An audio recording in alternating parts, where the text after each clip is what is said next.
Violence has been a part of the human story since the very beginning. In ancient times, fighting was a raw and often lethal reality of daily life. People fought for survival, for honor, and for status. A person's ability to defend themselves directly shaped their place in the social order.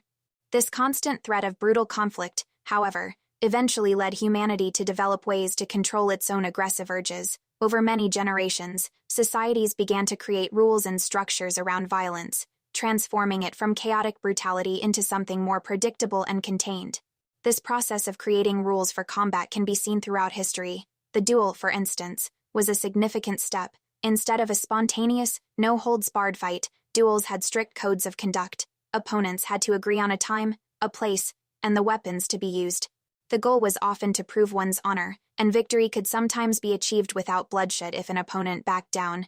This trend continues today in modern combat sports. A mixed martial arts match, while appearing intense, is a highly controlled event.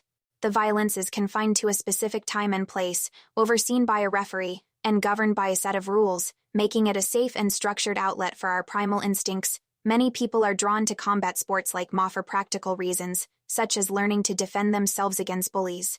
Bullying is a timeless social dynamic, where stronger individuals assert dominance over the weak. Learning a potent form of self-defense can level the playing field and deter aggressors. Beyond self-protection, however, these sports fulfill a deeper need for what is known as ritualized combat. This is a form of conflict found throughout the animal kingdom, used to establish social hierarchies without causing unnecessary death or injury. Like chimpanzees puffing up their chests, human fighters engage in displays of intimidation, such as intense stare-downs.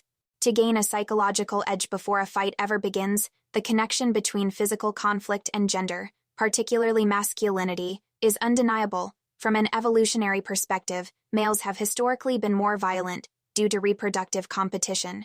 Because men can father many more offspring than women can bear, there has always been fierce competition among men for mates. This biological reality has shaped the male physique, making men, on average, larger, stronger, and more muscular. It also encourages a culture of risk-taking and the defense of honor. While women are certainly not devoid of aggression, their methods are typically more indirect. They are more likely to engage in social competition, attacking a rival's reputation or status, rather than engaging in physical violence. These behavioral differences are visible from a very young age. Boys' games often revolve around competition, hierarchy, and simulated combat. Girls, in contrast, tend to prefer cooperative play that builds social bonds. This is not to say women do not compete, but even in professional sports, studies show that male athletes are generally more focused on the singular goal of winning, while female athletes often place a higher value on teamwork and the experience of playing. Society has created countless rituals, from schoolyard games to professional rap battles, that allow these competitive instincts to be expressed in a structured way, establishing social roles while keeping actual violence in check. On a larger scale, sports have long served as a substitute for warfare. Throughout history, games and athletic contests were used to train warriors and prepare them for battle. Medieval tournaments, where knights fought with real weapons, were both a spectacle and a crucial form of military practice. The language of sports today still echoes this connection. With terms like blitz in football, or calling a decisive win a massacre, fans, dressed in their team's colors and chanting in unison, act as a modern-day tribe supporting their champions. These contests also provided a way for rival groups to establish dominance without resorting to a full-scale, deadly war. The original version of lacrosse, for example, was played by Native American tribes with hundreds or even thousands of players to settle disputes and prove which tribe was strongest. Our fascination with watching violence is another fundamental aspect of our nature.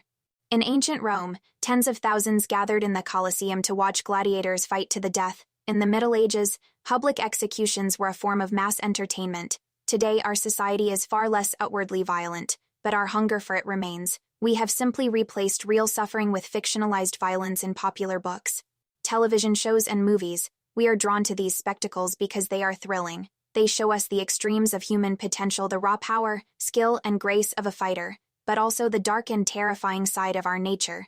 This intense excitement is why some soldiers have compared the experience of war, despite its horrors, to the powerful rush of sex. In the landscape of modern combat sports, MA stands apart. It was created to be the most realistic and effective form of fighting possible. Dissatisfied with the artificial limitations of traditional martial arts, Fighters wanted to test their skills in a scenario that was as close to a real no-holds-barred fight as possible. Initially, there were almost no rules, no weight classes, and no ban moves. While some safety measures have since been introduced, MA remains a brutal and honest test of a fighter's ability. It acts as a laboratory where different techniques from around the world are combined and perfected, all in the pursuit of finding the most effective way to win a fight. It has stripped away ceremony and tradition in favor of pure, unadulterated combat.